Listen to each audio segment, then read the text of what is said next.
It's a very logical law. Just like I was describing here for you, it's not a law where you just sit there, oh, wait a minute, where did that come from? Or how did he find that? If you really think about it a minute, you can kind of come up with the law. The Gauss's law is saying the flux lines through a closed surface is equal to some proportional constant. The flux lines through a closed surface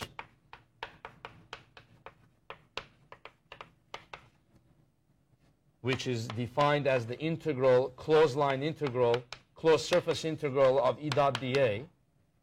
So it's not just simply E dot dA, but it's the closed surface integral. So here, this is equal to, and here's where Gauss's law comes in, the flux is equal to the charge enclosed in that surface. Okay? So the charge enclosed in that surface divided by some constant E0. So the E0 is some proportionality constant, and it happens to be an important constant in nature. It's electrical permittivity of free space.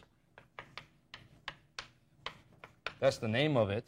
Electrical permittivity of free space, and its value is 8.85 times 10 to the minus 12. Now, what is its units? Well, in order for the units to work out, let's see what it would need to be. If this is newtons per coulomb, this is meters squared, this is coulomb. So newtons per coulomb times meters squared equals, this is coulomb divided by something. So that something needs to be coulomb squared divided by Newton meter squared. Coulomb squared divided by Newton meter squared. So that's its units. Okay? But Gauss's law is, the emphasis is not on this constant. The emphasis is on the Q enclosed. The Gauss's law is saying that the total flux through a closed surface is proportional to the charge enclosed there. If there's no charge, as you saw here, then there's no flux. That nothing stays there. Everything comes in, goes out. The other kind of case where the total flux could be zero is if there's a bunch of charges, but the combination of all the charges is zero. Like you could have plus Q, you could have negative Q. Remember on last time we were practicing how to draw the E field lines of that. Okay? Remember? So let's do that quickly. The field lines would come out of here, go into there.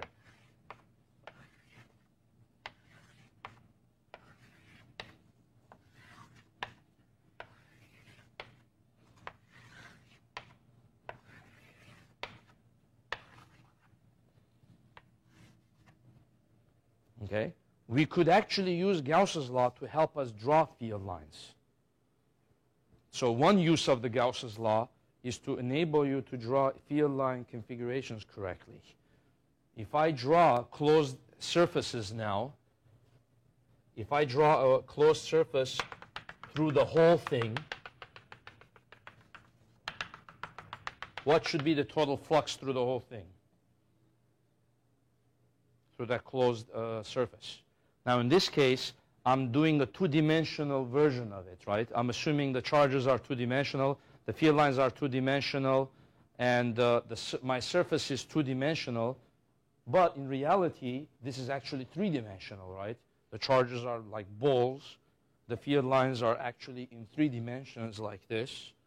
And the surface that I'm drawing is actually like a three-dimensional surface, right?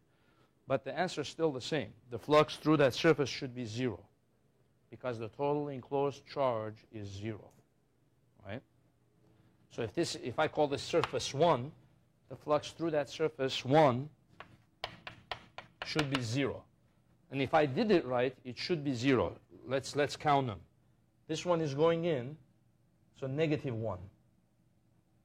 So count them. -1. This one is going in, right? This one's going into the surface, so -2. This one is, let's see, -2. This one is going into the surface right here, so that's -3. So I'll count them here. Let's see, -1, -2, -3 at this location. This one, -4, it's going in. How about here? It's coming out of the surface. So +1 line is coming out. How about here? +1 is coming out. Over here, +1 is coming out. Okay? Over here, +1 is coming out. How about this one? Oh, this one doesn't even come out. It just stays in. Right? So this field line just stays in. It doesn't come out of there. This one stays in, stays in, stays in, stays in, and stays in. So there should be now, everything should cancel. Let's see here. +1. Oh, I should continue here. +2. I should make this +3, +4. So +4, -4, the total flux is 0. You see? So if you did your field distribution correctly and you do your any kind of overall surface, it's going to be 0. And then how about if I make my surface like this? Flux through surface 2. That's my second surface. What should the flux be? Well, that depends on how many lines you drew, right? So in this case, I have 1, 2, 3, 4, 5, 6, 7, 8, 9, 10, right? So it's +10. What's the flux through this one? The third surface. So it should be -10, right? 1, 2, 3, 4, 5, 6, 7, 9, 10. So that's where Gauss's law is coming in. You see, the flux is proportional to the charge enclosed. So if they're the same charge but negative of the other one, the flux should be the same but negative. So -10. And then if I draw any other arbitrary surface, I could draw like this, some kind of arbitrary surface. It should also be 0. So that's my like fourth surface, right? It should be 0, and you could count if you want. This one's going in, going out, in, out, in, out, in, out. So everything going in is coming out. In, out, in, out.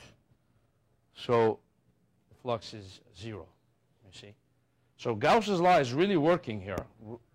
It's a very logical law, you see. So the water analogy of this would be to say you have a water source spewing out same amount of water. Over here you have a sink that is taking in all that water, okay? And then I could do any kind of area. If I do the whole area, every water coming out of here is going to go eventually to that one, you see? So that would be the water analogy. So the purpose of Gauss's law then is first of all to describe the overall flux of a closed surface and to enable us to draw good field lines and to describe what the flux through that surface is. Secondary purpose also is sometimes we have a weird looking surface like this. Let's say we have let's say we have some kind of weird surface like this.